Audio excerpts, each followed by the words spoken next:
Sri Lanka's most powerful news brand. Newsline with Faraz, Shauketaly. And a wonderful morning to you. This is Newsline, live as always from the Newsfirst studios in Dawson Street in Colombo, and broadcasting on TV1, which of course is a proud member of the Capital Maharaja Group. And there's election fever and there's all sorts of things happening.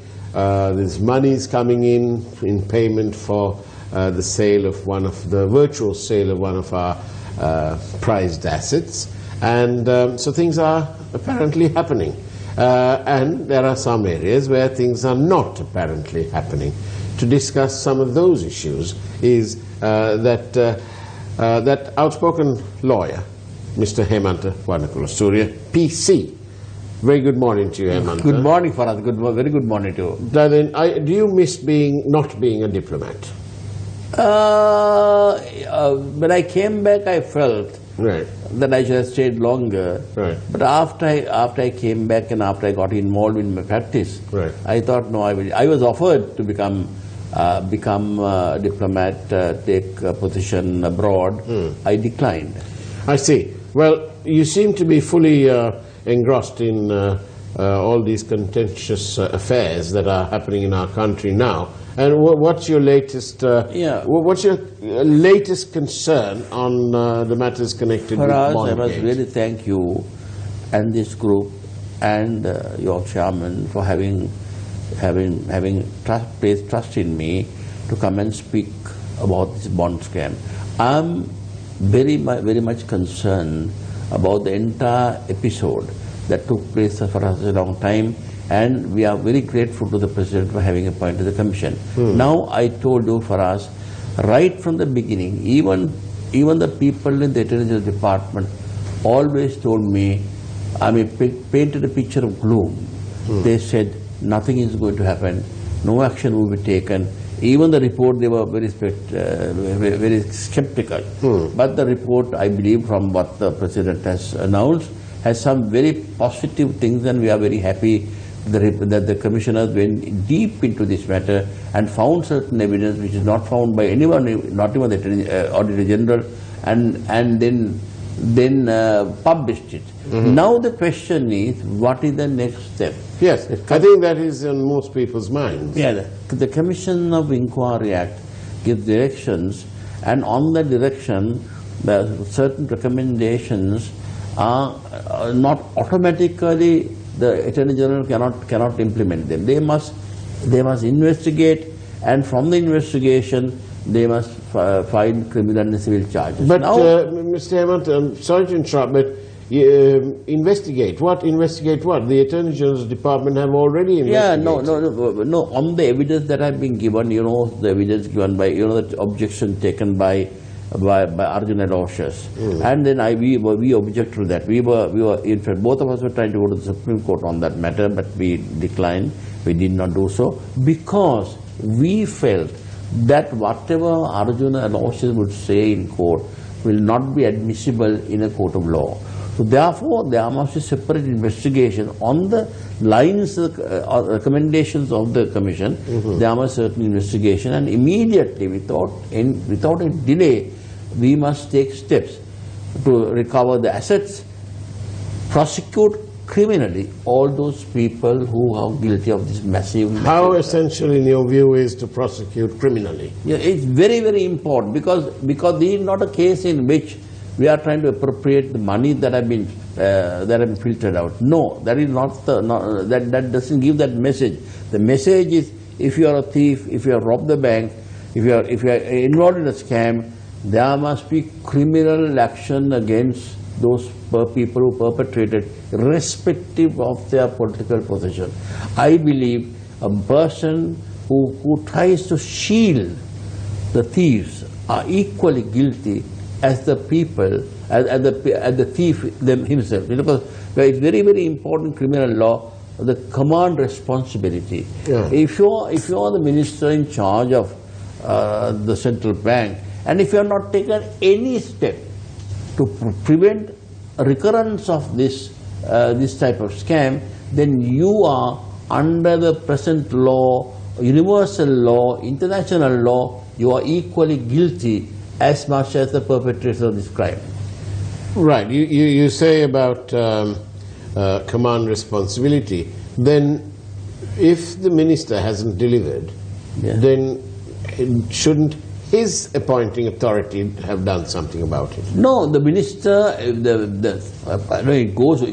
can't go to the, I mean, that would mean that there be no end. But the person who should have taken the action was initially when Devgunaseka's COPE report came into being. He should have immediately taken action. What did he do? What did he do? People have forgotten, we have short memories. As Mr. Wickramasinghe has sometimes, and Mr. Prabhakaran always has quoted, the Sinhalese have very short memories. And then what did the government do? The moment there was a disclosure that Arjuna Mahendran came to the commission and mentioned the name of Ranil Wickramasinghe and said that he did this on the instructions of the Prime Minister Ranil Wickramasinghe, that was sufficient for Mr. Wickramasinghe to take immediate action. But what did he do? There was this Sujiva Senasinghe who went to the district court, got an injunction preventing the COPE report, the Devgunaseka's report being released. Now you think that Sujiva Senasinghe, being a junior member of the UNP, much beholden to Malik Samaravikrama and Ranil Wickramasinghe, would go to the district court and get an injunction, and they got in fact the injunction. And that is why, and the injunction was there until the parliament was dissolved. And we know the amount of pressure that was brought by Mr. Wickramasinghe on the president of dissolved parliament. So therefore, the whole Devgunaseka's report became another episode. And then only with greatest difficulty, these commissioners were able to extract the report, and that is now part and parcel of the Now there's a common perception that is why the president sort of dissolved parliament. Yeah. But isn't it also true that had it been dissolved at that time, had it not been dissolved and so on, there was a possibility that a failed leader who had lost the presidential poll might have emerged through parliament? Yeah, no, there was a minority government, and they have to dissolve parliament and then find out on the face of the victory, in order to establish a government of good governance, there should be elections, because even the appointment of Ranil Wickramasinghe as the Prime Minister is a debatable thing. And even the appointment of the cabinet, because there was the Prime Minister, he did not resign. So we must always understand. Then what happened after the dissolution of the parliament? Then what happened to the second COPE report? It's very, very important. The amount of action taken by the UNP to stifle the COPE report is something that would immediately make us suspicious. Why did the UMP leadership try to protect not only Arjuna Mahendran and then his son-in-law, Mr. Arjuna Aloysius? Why did they do that? I mean, they look at the legal procedure. Do you remember that Kinyame Palita, Reverend Kinya Palita? I mean, we all know his affiliation towards the UNP. He went to the Supreme Court. He went to the Supreme Court and obtained an order to inquire, got leave to proceed. Then, if the president did not appoint the commission of inquiry, the Supreme Court, I don't know what the Supreme Court would do. The whole thing would have been shut down, and then it had gone down, and people would forget about the bond scam, forget about the massive fraud that was taken place, and we would lose, at least according to the commission, 11 billion rupees. 11 billion with a B. Yeah. B for billion. Right. Now then, a question from a viewer. why can't proceedings be initiated under Section 136 of the Code of Criminal Procedure? The code, that is the basic essential section where people go to court. In fact, that is what we are asking. We are asking the Attorney General, because these are indictable offences. These are not offences where the magistrate can try. So the person who has authority to indict a person is the Attorney General. No one else. Right. No one else. We can't go to the High Court and file a private plane. You can't have a private plane. We can't go to the High Court and have a private plane. We can have a plane in the magistrate court. Will be dismissed because the magistrate doesn't have jurisdiction to examine this type of. So what you're saying is the public can't bring an action against them. The public cannot bring. Public can bring, but that would be futile. There was several actions brought against several people in the government, and the court reluctant, because that's the matter. Even at the moment, even when the police investigate, if the punishment is more than 2 years, they seek the advice of the Attorney General, and the Attorney General decide whether to file indictment or charge sheet. Well, it's all getting very frustrating. Absolutely, and the worst thing for us, we have been, you and I and every other person who came, we have been commending the commissioners, commending the team of the Attorney General. I think we must make that point absolutely clear. We've had, in terms of this bond investigation, we've had 2 lots of COPE. COPE under Diogunasekara, COPE under Sunil Handadeti. 2 lots of COPE. And Justice Chitrasiri permitted the 479 pages from Diogunasekara's COPE to be used as part and parcel of evidence of the Presidential Commission. However, in spite of the facts and details that were elicited by both the COPEs 1 and 2, we must be under no illusion. The depth and the detail of what went on elicited by the Presidential Commission is completely unmatchable by the other 2 put together. Absolutely true. The depth of the information that came out, the extent of the treachery, has become abundantly clear. And so therefore the Presidential Commission was an excellent idea. The Presidential Commission cannot on its own dig into the affairs of these people who were involved in the scam. It was the excellent team appointed by the Attorney General to prosecute at the Bond Commission, headed by Dr. Livera, the person in charge of the criminal section, and Hemantha Kodagoda, and several other lawyers who were equally involved in trying to elicit information, and also the public,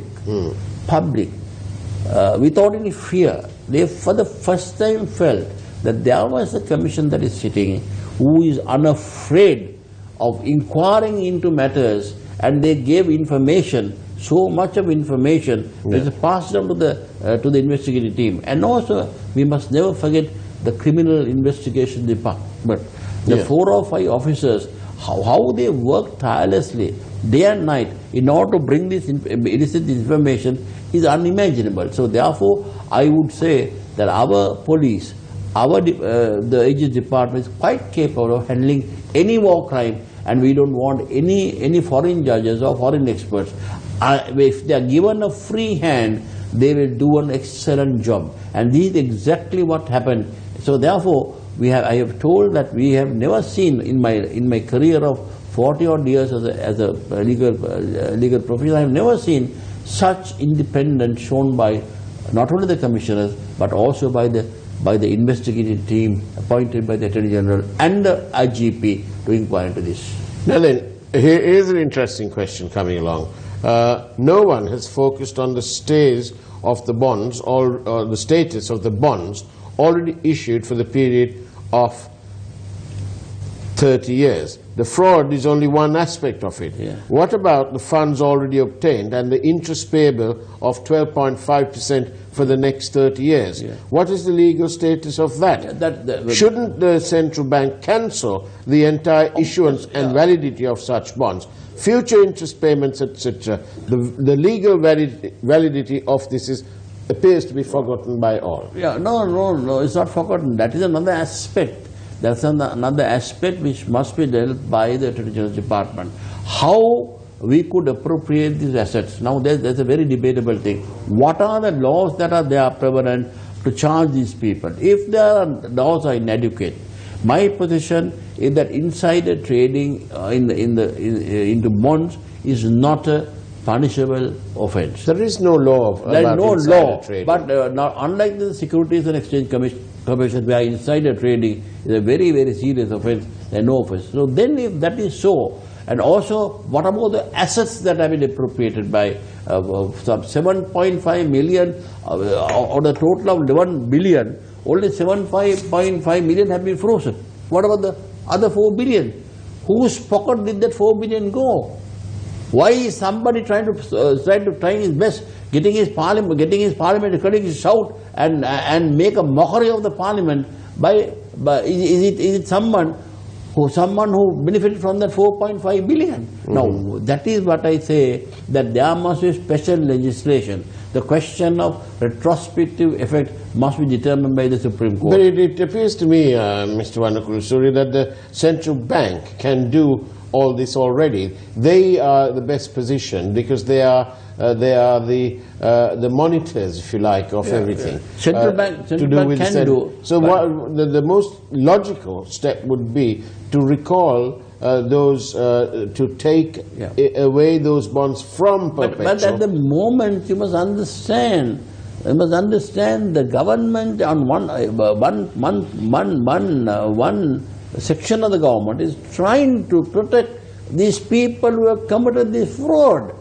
They are trying to protect. That is why the whole, what have been enacted right from the beginning, from the time that Dev Gunasekara made some comments, from the time they went to the District Court, the Supreme Court several times in order to prevent this being known to the public. And then they tried to scuttle the whole debate also by trying not producing the report in the Parliament. And then they tried to make things also may match where our great Prime Minister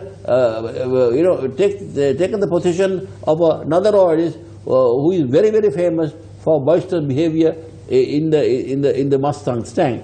And what happened? Why are they doing this? So will the central bank at the moment make any direction? And there also the central bank must take the opinion of the Attorney General. But that is why the minister in charge of the central bank cannot be the same person who was the helm when this whole fraud happened. So therefore, isn't it incumbent on that minister, who just happens to be Ranil Wickremesinghe, to divest himself of but he will not do that. No, my position so then nothing's going to really happen. Yeah, my position is, if you take the noble principle of democracy and liberal democracy and the standards maintained in other countries, Ranil Wickremesinghe should have resigned from the post of premiership until this entire investigation is over. Until he should agree to get the president to appoint acting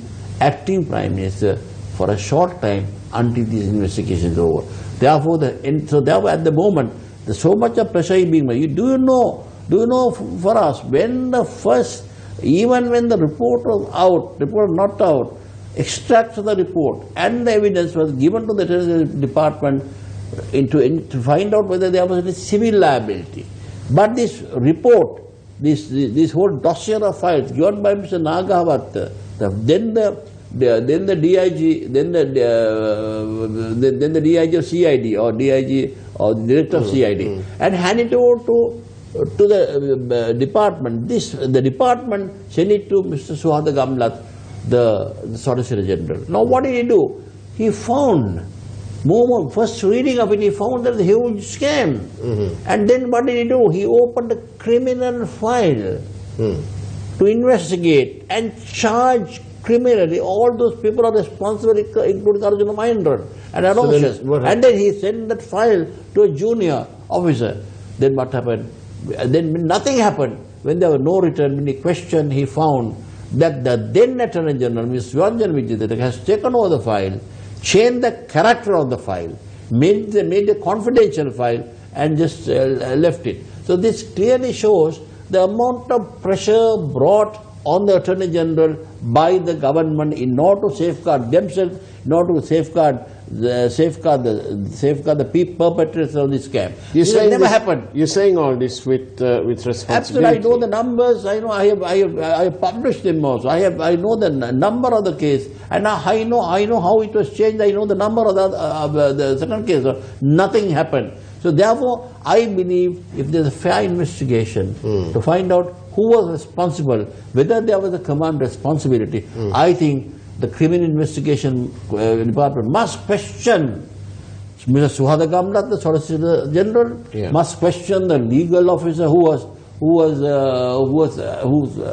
whom this is handed over, and must question Mr. Vyanjan Vijay, then must question the Prime Minister, who are the minister in charge. Now will any police officer have the guts, to question the Prime Minister unless he steps down and then avail himself for questioning? That is, if he is innocent, as he claims, as most people claim, then he must avail himself. He must be investigated. He must be questioned.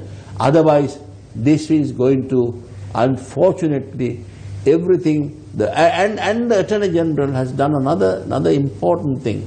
This Attorney General, Jayasuriya. Now, Jayasuriya has, we all know the amount of effort that was taken by this team, Mr. Livera and Mr. Kodagoda and the others, and how they evolved. How they able to present to the Commission such a massive scam, and how they questioned Mr. Ravi Karunanayake and the others. Now this team knows why a certain witness is called. The team knows why his evidence is presented. This witness knows what is the meaning of the telephone records and how they found the telephone records. This team knows who is really involved and who has to answer, because there is a thing called the circumstantial evidence under our law. What are the circumstances that will show that there was some other person behind this whole scheme? But to be fair, to be fair, let's do this first. To be fair, do you think that, not taking anything away from the super efforts by Dapula de Livera and Yasanta Kodagoda and the commissioners and so on, not taking anything away, but do you think that both Mr. de Livera, Mr. Kodagoda and those who assisted them, will they be able to approach a prosecution with cold neutrality? No, even if there is, I believe they are state officers and they examine files, they make a recommendation and they sometimes prosecute. They have absolutely no problem now. So sometimes very important cases, they themselves prosecute. Now my position is, even if there is some reservation about their neutrality and whether they would objectively assess the conditions that emanated from the report, then still they are the best people to recommend immediately what action the government should do. Because the government has only another 2 years. We can't be sleeping over this for another 10 years. And then ultimately nothing would happen. There will be another new government, another new bond scam, another set of rogues who will rob this country. So therefore, it is paramount that these people must investigate. Now what did the Attorney General do? They took over the files from the President and appointed Mrs. Murdu Fernando, the senior Additional Solicitor General, head of the civil branch.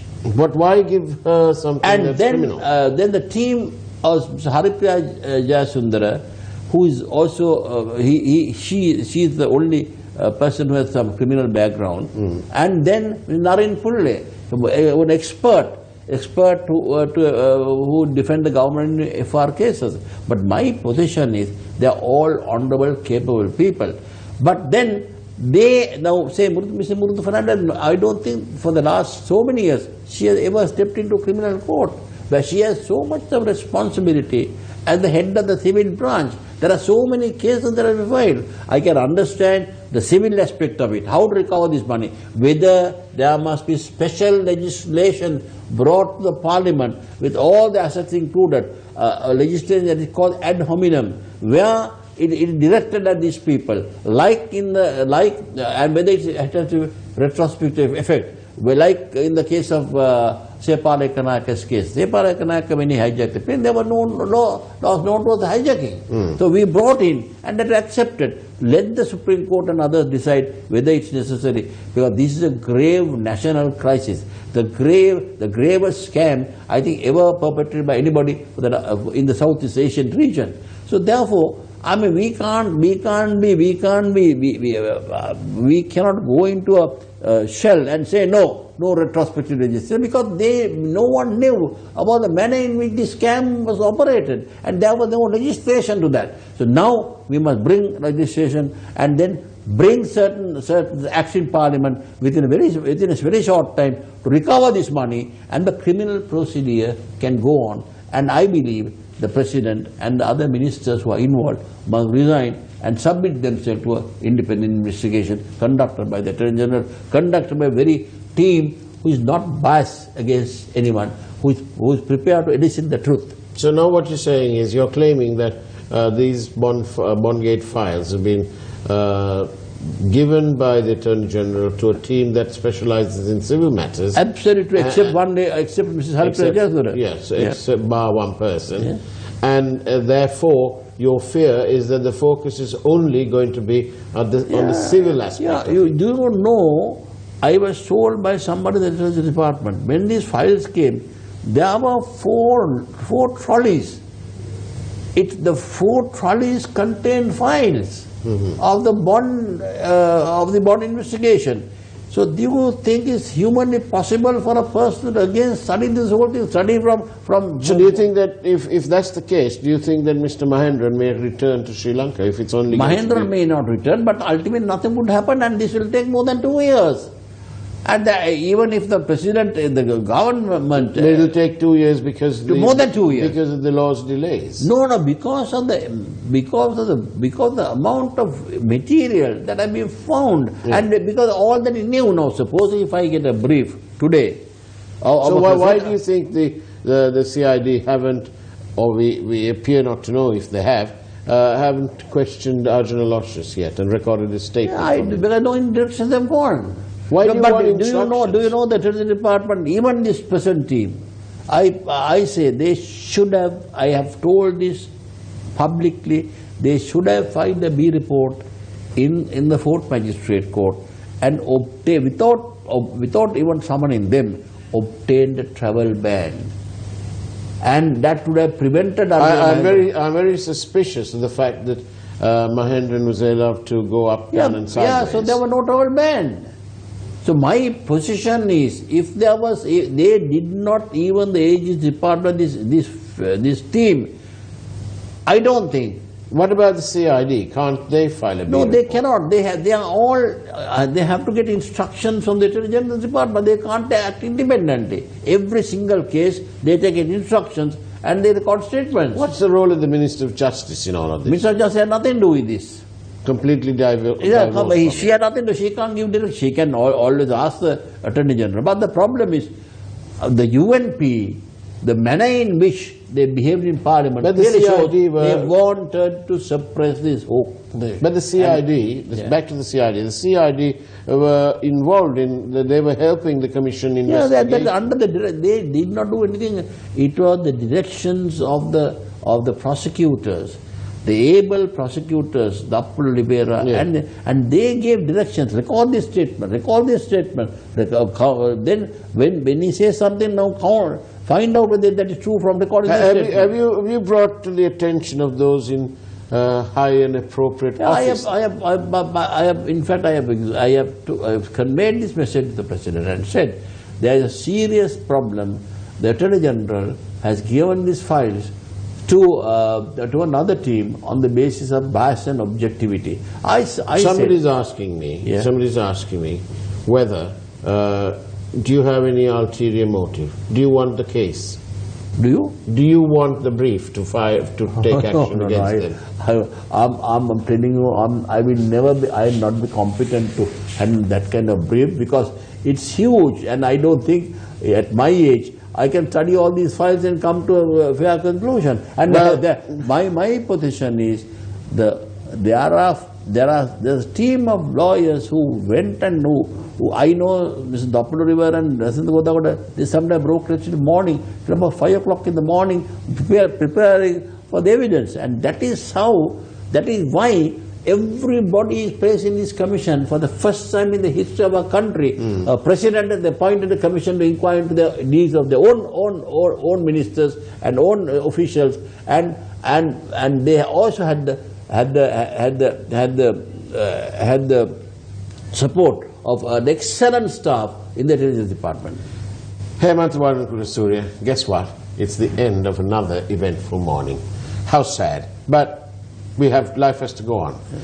Thank you very much for being here and sharing our thoughts. As we have pointed out in the past, we have a team of President's Council who advise us and who we can pose questions to help us along as we report and helping you decide. We report, you decide.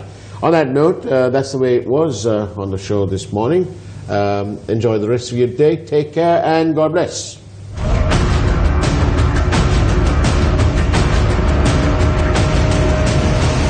News First, Newsline with Faraz Shauketaly.